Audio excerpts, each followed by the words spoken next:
شرینہ نوجوانی میں داخل ہوئی تو لڑکپن کی پسندیدگی والہانہ محبت میں بدل گئی۔ کیلاش اسے ویسی ہی محبت سمجھتا تھا جیسے اکثر نوجوان لڑکوں اور لڑکیوں میں ہو جایا کرتی ہے، لیکن شرینہ کا یہ جذباتی معاملہ اس کی فطرت کا پابند تھا۔ اس نے حدید کو اپنے متعلق سنایا تھا کہ اس کی فطرت میں عسکری جذبہ غالب حیثیت رکھتا ہے۔ اس نے اپنی فطرت کا جو نقشہ حدید کو دکھایا تھا وہ کیلاش کو بھی دکھایا، لیکن کیلاش اس محبت کو صرف جذباتی رنگ دیتا تھا اور اس کی تان اس پر ٹوٹی تھی کہ وہ شرینہ کے ساتھ شادی کرے گا۔ شرینہ نے اسے واضح الفاظ میں کہہ دیا تھا کہ جس روز وہ مسلمانوں کے کسی لشکر کو شکست دے کر آئے گا اس روز وہ اس کے ساتھ شادی کرے گی۔ کیلاش کی بہادری اور بے جگری تو وہ بڑی اچھی طرح جانتی تھی اور یہی وہ وصف تھا جس نے اسے کیلاش کی محبت میں گرفتار کر لیا تھا، لیکن اس محبت کا کیلاش پر یہ اثر ہوا کہ اس نے جنگ پر جانے سے گریز شروع کر دیا اور کسی نہ کسی بہانے پیچھے ہی رہنے کی کوشش کی۔ شرینہ کو اس کی یہ عادت اچھی نہ لگی، وہ تو اسے کہا کرتی تھی کہ مجھے بھی ساتھ لے چلو اور میں بھی مردوں کی طرح لڑوں گی۔ کیلاش کو شرینہ کی یہ باتیں اچھی نہیں لگتی تھی، وہ کہا کرتا تھا کہ وہ ایک خوشبودار پھول ہے جسے وہ پھول کی صورت میں دیکھنا اور سونگھنا چاہتا ہے، اور اس کی خواہش یہ ہے کہ جب وہ میدان جنگ سے واپس آئے تو شرینہ اسے اپنے بازوؤں میں لے کر اپنے ساتھ لگا لیا کرے۔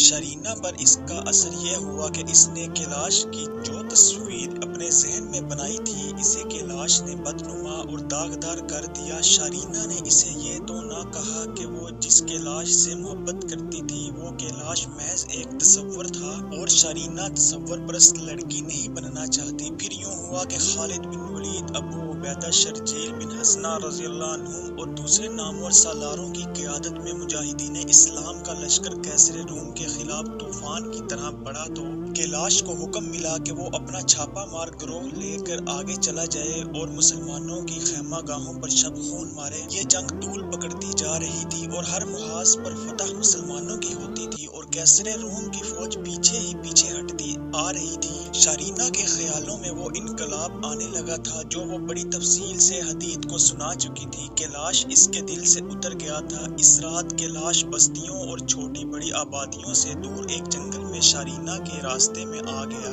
اور ایسی حالت میں آیا کہ اس کی دونوں ٹانگیں بہت ہی بری طرح زخمی تھیں اور ان زخموں پر پٹیاں بندھی ہوئی تھیں۔ چلنے پھرنے سے معذور تھا۔ اسے توقع تھی کہ شرینہ کے دل میں اس کی محبت اگر پہلے سے بڑھی نہیں تو کم بھی نہیں ہوئی ہوگی، لیکن وہ شرینہ کو اس جنگل میں ایک مسلمان کے ساتھ دیکھ کر پریشان ہو گیا اور اس کا چہرہ دل سے اٹھنے والے قہر اور عتاب سے سرخ ہو گیا تھا۔ مجھے زیرہ حیرت اور پریشانی میں نہ رکھو شرینہ، کیلاش نے کہا، اب بتا دو کہ یہ کون ہے اور تم اس کے ساتھ کہاں جا رہی ہو؟ اگر یہ تمہیں زبردستی اپنے ساتھ لے جا رہا ہوتا تو تم ہم کو دیکھ کر خوش ہوتی اور دوڑ کر ہماری پناہ میں آ جاتی۔ یہ مجھے نہیں لے جا رہا کیلاش، شرینہ نے بڑی پختہ آواز میں کہا، میں اسے لے جا رہی ہوں اور تمہاری دنیا سے ہمیشہ کے لیے غائب ہو رہی ہوں۔ مجھے بھول جاؤ کیلاش، ہمارے راستے جدا ہو گئے ہیں، تمہیں لڑکیاں پاگل کہا کرتی ہیں۔ کیلاش نے کہا، وہ ٹھیک ہی کہتی ہیں، تمہیں یہاں دیکھ کر بھی مجھے یقین نہیں آتا کہ تم ایک مسلمان کے ساتھ بھاگی جا رہی ہو۔ تم نے شاہی خاندان کی عزت خاک میں ملا دی ہے۔ کیا تمہارے شاہی خاندان کی کوئی عزت رہ گئی ہے؟ حدید نے مسکراتے ہوئے پوچھا اور اسے بولنے کی مہلت دیے بغیر کہا، دوسروں کی عزت کے ساتھ کھیلنے والوں کا یہی انجام ہوا کرتا ہے جس انجام کو تمہارا شاہی خاندان پہنچ گیا ہے۔ ان بادشاہوں کی بیویاں گن لو، شرینہ بول پڑی، ان کی داشتائیں گن لو، نہیں گن سکو گے۔ شاہی خاندان کے آدمی جہاں کہیں کوئی خوبصورت لڑکی دیکھتے ہیں حکم دے دیتے ہیں کہ اسے محل میں پہنچا دو، فوراً ان کے حکم کی تعمیل ہوتی ہے۔ ماں باپ اور بھائی بہنوں سے کم سن لڑکیاں چھین جھپٹ کر اپنے ساتھ لے آتے ہیں۔ جو علاقے فتح کرتے ہیں وہاں ان کی فوج لڑکیوں پر ٹوٹ پڑتی ہے۔ میری ماں کو قافلے سے اغوا کیا گیا اور روم کے بادشاہ فوکاس کے پاس پہنچا دیا گیا تھا۔ بادشاہ کا فرض یہ ہونا چاہیے کہ وہ ان کے والدین کی فریاد سنے جن کی بیٹیاں اغوا ہو جاتی ہیں اور ان بیٹیوں کو ڈھونڈ نکالنے کا حکم دے، لیکن یہاں بادشاہ قزاقوں سے بدتر ہیں۔ یہی وہ وجوہات ہیں جنہوں نے میرا دل میں اس شاہی خاندان کی نفرت پیدا کی ہے۔ کیلاش بھائی، حدید نے کہا، آج تمہاری ایک لڑکی جا رہی ہے اور تم کہتے ہو کہ شاہی خاندان کی بے عزتی ہو گئی ہے۔ میں اس لڑکی کو زبردستی نہیں لے جا رہا، یہ میری یا کسی اور کی داشتہ نہیں بنے گی، اسے تفریح و تباہ کا ذریعہ بنایا جائے گا۔ اگر میں اس کے ساتھ شادی کرنا چاہوں تو سپہ سالار کی اجازت کے بغیر نہیں کر سکوں گا۔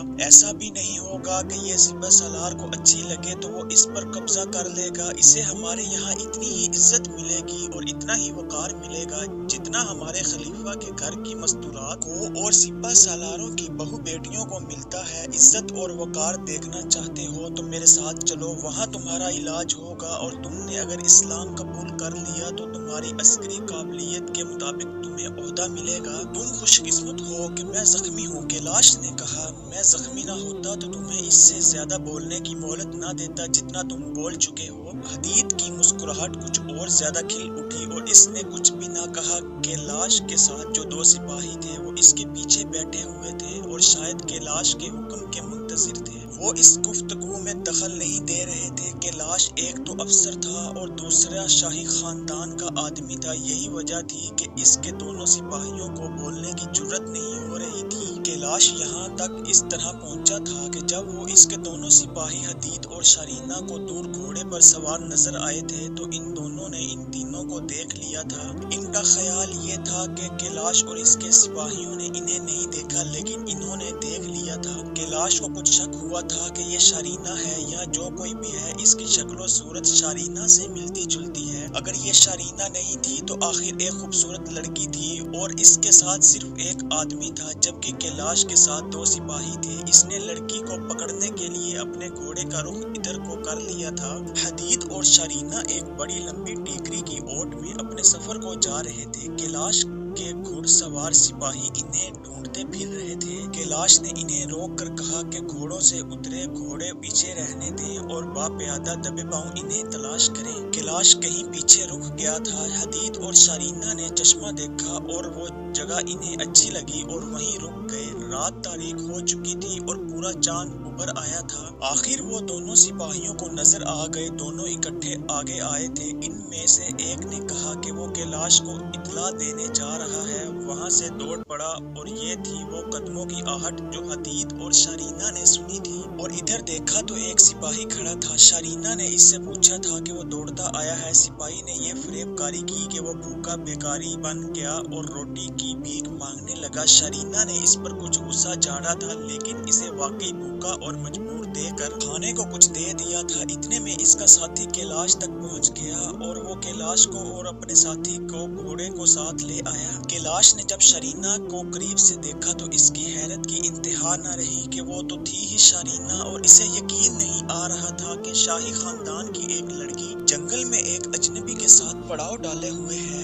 کیلاش نے شرینہ کے ساتھ اور بھی بہت سی باتیں کی، لیکن شرینہ پر کچھ اثر نہ ہوا۔ اس نے مسلمانوں پر لعن طعن کی اور اسلام کی بھی توہین کر ڈالی۔ شرینہ کو یہ تاثر دینے کی بھرپور کوشش کی کہ یہ مسلمان ڈاکو اور لٹیرے ہیں اور ان کا نہ کوئی خدا ہے نہ مذہب۔ میں خوش قسمت نہیں کہ تم زخمی ہو، حدید نے کہا، تم خوش قسمت ہو کہ معذور ہو اور پاؤں پر کھڑے نہیں ہو سکتے۔ ہم زخمی پر، عورت پر، بچے اور بوڑھے پر ہاتھ نہیں اٹھایا کرتے۔ تم نے میری بے عزتی کی ہے، میرے مذہب کی توہین کی ہے، لیکن میں تم پر ہاتھ نہیں اٹھا سکتا۔ یہ اس اسلام کا حکم ہے جسے تم اچھا نہیں سمجھ رہے بلکہ کہتے ہو کہ یہ تو کوئی مذہب ہی نہیں۔ شرینہ، کیلاش نے کہا، اگر تم برا نہ جانو تو میں اپنے ان سپاہیوں کے ساتھ رات یہیں گزار لوں۔ میں برا کیوں جانوں گی؟ شرینہ نے کہا، جہاں جی چاہتا ہے وہاں لیٹ جاؤ، اور ہمارے پاس کھانے کا سامان ہے۔ حدید نے کیلاش سے کہا، لے لو اور کھا لو، کوئی اور ضرورت یا تکلیف ہو تو مجھے بتانا۔ مجھے کچھ نہیں چاہیے، کیلاش نے کہا اور شرینہ سے مخاطب ہوا، شرینہ، تم مجھ سے ہمیشہ کے لیے جدا ہو رہی ہو، میری صرف یہ بات مان لو کہ تھوڑی سی دیر کے لیے الگ میرے پاس بیٹھ جاؤں گی۔ شرینہ نے کہا، لیکن ایک بات میری بھی مان لو، مجھ سے دور جا کر لیٹنا۔ کیلاش نے اپنے سپاہیوں سے کہا کہ وہ یہاں سے تھوڑی دور ٹیکری کے قریب میرا بستر بچھا دیں۔ سپاہی دوڑے گئے، گھوڑوں سے سفری بستر کھول لائے اور کچھ دور زمین پر بچھا دیا۔ دونوں نے کیلاش کو اٹھایا اور بستر پر لٹا دیا۔ کیلاش کے کہنے پر سپاہیوں نے ने अपने सोने का इंतजाम इससे कुछ दूर किया। शरीना के लाश के बिस्तर पर जा बैठी और इससे पूछा कि वो और क्या बात कहना चाहता है। कैलाश इसे कायल करने की कोशिश कर रहा था कि वो इसके साथ चली चले। शरीना इसे अपना फैसला सुना चुकी थी कि वो वापस जाने के लिए नहीं जा रही। कैलाश मिन्नत समाजत पर उतर आया और फिर इसे मुसलमानों से डराया, लेकिन शरीना पर कुछ असर न हुआ। आखिर शरीना इसे मायूस छोड़कर वापस हदीद के पास जा पहुंची और इसके साथ बिछे हुए कंबल पर लेट गई। वो दिन भर के थके हुए थे, बड़ी जल्दी सो गए। आधी रात गुजर चुकी थी जब करीब के एक दरख्त पर बैठा हुआ एक परिंदा बड़ी जोर से फड़फड़ाया। शरीना की आंख खुल गई। इसके करीब सोए हुए हदीद के हल्के हल्के खराटे बता रहे थे कि वो बहुत गहरी नींद सोया हुआ है। शरीना ने वैसे ही लेटे लेटे देखा जहाँ कैलाश ने बिस्तर बिछाया था। इन तीनों को सोया हुआ होना चाहिए था, लेकिन कैलाश बैठा हुआ था और एक सिपाही इसके दाएं और दूसरा इसके बाएं बैठा था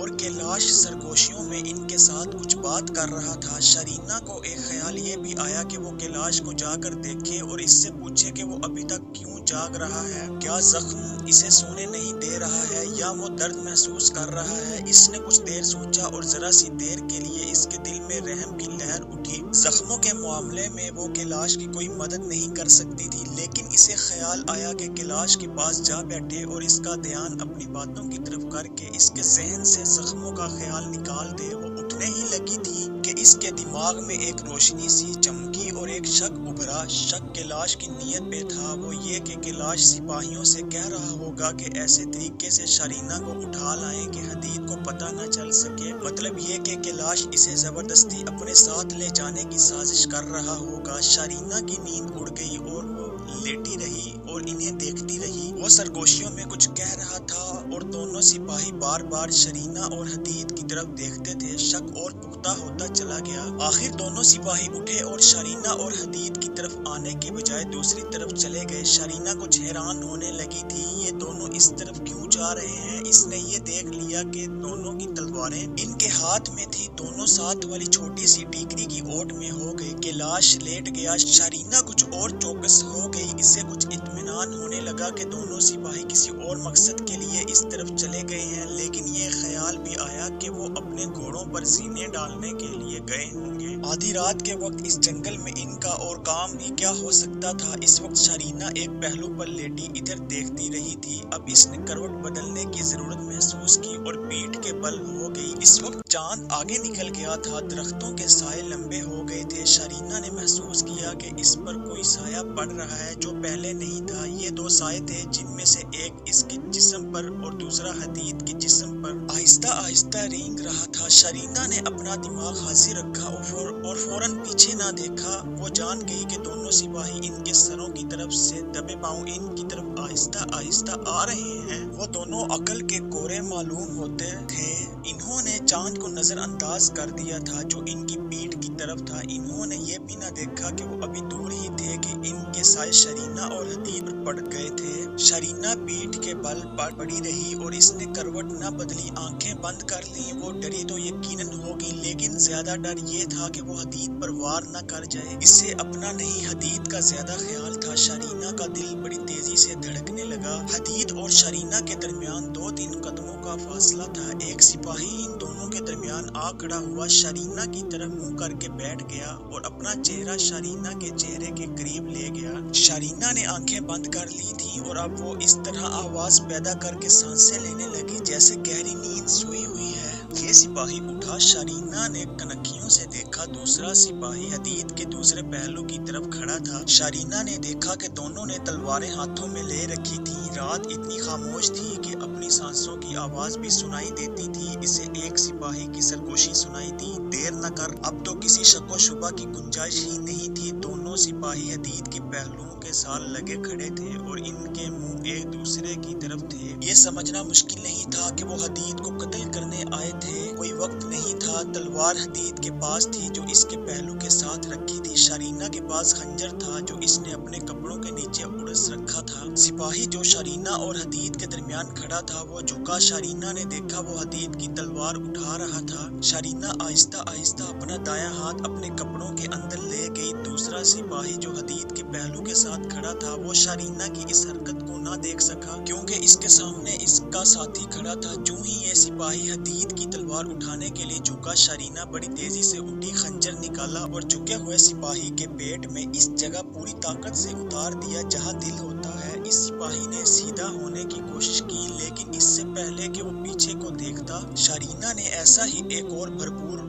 वार इसकी पीठ पर किया। हदीद की आंख अभी तक नहीं खुली थी। सामने वाले सिपाही ने देख लिया था कि इसके साथी की पीठ पर दोबारा खंजर उतर गया है। वो इतनी जल्दी फैसला न कर सका कि शरीना पर तलवार का वार करके या हदीद को पहले कत्ल कर दे। शरीना का दिमाग ज्यादा तेज था। जिस सिपाही को इसने खंजर मारे थे वो जरा सा सीधा हुआ और एक तरफ को गिरने लगा, लेकिन गिरने से पहले ही शरीना ने इसके पीछे अपने दोनों हाथ रखे और पूरी ताकत से इसे आगे को धकेला। सिपाही सामने वाले सिपाही के साथ टकराया और हदीद के ऊपर गिरा। हदीद हड़बड़ा कर उठा। जख्मी सिपाही की तलवार गिर पड़ी थी। शरीना ने वो तलवार उठा ली और हदीद के उठने से पहले आगे को जस्त लगाई और तलवार का भरपूर वार सिपाही की गर्दन पर किया और इसकी गर्दन काट डाली। इतने में हदीद पूरी तरह बेदार होकर उठ खड़ा हुआ था। इसे तो कुछ पता ही नहीं चल रहा था कि ये क्या हो रहा है। शरीना ने जिस सिपाही की गर्दन काट दी थी वो अभी गिरा नहीं था। शरीना ने तलवार बर्छी की तरह मारी और इस सिपाही के पेट में उतार दी और फिर जोर से पीछे को खींची। दोनों सिपाही मर गए। हदीद ने शरीना से पूछा, ये क्या हो गया है? मेरे साथ आओ। शरीना ने कैलाश की तरफ चलते हुए कहा, इससे पूछते हैं। ये सारी वारदात जैसे आंख झपकते हो गई। शरीना और हदीद कैलाश की तरफ चल पड़े। कैलाश लेट गया था लेकिन अब बैठा हुआ था। इससे खड़ा तो हुआ ही नहीं जाता था। बददीनत इंसान। शरीना ने कैलाश के पहलू में तलवार की नोक चबोते हुए कहा, क्या तुम मुझे इस तरह अपने साथ ले जा सकते थे? कैलाश मुंह खोले और आंखें फाड़े शरीना की तरफ देखता रहा। वो जान गया था कि शरीना अब वो लड़की नहीं जिसके साथ इसने मोहब्बत की थी, बल्कि ये लड़की अब इसके लिए सरापा मौत बन गई थी। सच बोल, शायद मैं तुझे माफ कर दूं। हदीद ने कहा, क्या तूने मुझे कत्ल करवाना था या हम दोनों को? तेरा इरादा क्या था? सच्ची बात बता दे। शरीना ने अब इसके सीने में तलवार की नोक चबुई। मुझे बख्श दो शरीना, कैलाश ने रोती हुई आवाज से कहा, मैंने तुमसे मोहब्बत की है और तुम कहीं भी चली जाओगी, मेरे दिल से अपनी मोहब्बत नहीं निकाल सकोगी। मेरे इस साथी से बात कर जिसने तुझसे कुछ पूछा है। शरीना ने एक बार फिर तलवार की नोक इसके सीने में चबो कर कहा, इसके सवाल का सही जवाब दे, अभी तेरे जिस्म से जान निकल जाएगी तो तेरे मुर्दा दिल से मेरी मोहब्बत भी गायब हो जाएगी। फौरन बोल, तेरा इरादा क्या था? हदीद। शरीना ने कहा, इसे जिंदा रहने का कोई हक नहीं, इसने तुम्हें कत्ल करवाना चाहा था, बुरी तरह नाकाम रहा। तुम्हारा हक है कि इसे खत्म कर दो। मैं तुम दोनों से इल्तिजा करता हूँ। कैलाश ने बेकारियों के लहजे में कहा, मुझे कत्ल करने का गुनाह अपने सर क्यों लेते हो? मैं तो मर ही रहा हूँ। मुझे उठाकर घोड़े पर बिठा दो। जिंदगी हुई तो मंजिल पर पहुँच जाऊंगा, जो मुझे मुमकिन नजर नहीं आता। यही होगा कि भूखा प्यासा घोड़े की पीठ पर ही मर जाऊंगा। ना मैं घोड़े से उतर सकता हूँ ना चल सकता हूँ, और उतर जाऊं भी तो किसी की मदद या सहारे के बगैर घोड़े पर सवार नहीं हो सकता। हदीद। शरीना ने झंझला कर कहा, तुम सोच क्या रहे हो? इसे तो मैं ही कत्ल कर दूं, लेकिन ये तुम्हें अपना दुश्मन समझता है, इसलिए तुम ही इसे कत्ल करो। मेरी एक बात शायद तुम्हें अच्छी ना लगे शरीना। हदीद ने अपनी मखसूस मुस्कुराहट से कहा, जो मुझे कत्ल करने आए थे इन्हें तुमने कत्ल कर दिया है। मेरा मजहब इस माजूर शख्स पर हाथ उठाने से मना करता है जो अपने आप खड़ा भी नहीं हो सकता और सिर्फ माजूरी की वजह से रहम की भीख मांग रहा है। दूसरी बात ये कि इस तमाम तर खित्ते में मेरी और इसकी फौजें आपस में लड़ रही हैं, इसीलिए तमाम इलाका मैदान जंग है। अगर ये शख्स मुझसे लड़ रहा होता और मैं इसका मुकाबला कर रहा होता तो मैं कत्ल हो जाता या इससे ना छोड़ता, लेकिन यहाँ मामला जाती हो गया है। इसने मुझे तुम्हारी खातिर कत्ल करना चाहा था। मैं किसी और मकसद के लिए एक अकीदा दिल में बसाए मैदान जंग में आया था। इस मकसद और इस अकीदे के सामने इस जैसे माजूर आदमी का कत्ल गुनाह कबीरा है। इसे इसके हाल पर छोड़ दो और बाकी रात कुछ और आराम कर लें। सुबह यहाँ से रवाना हो जाएंगे।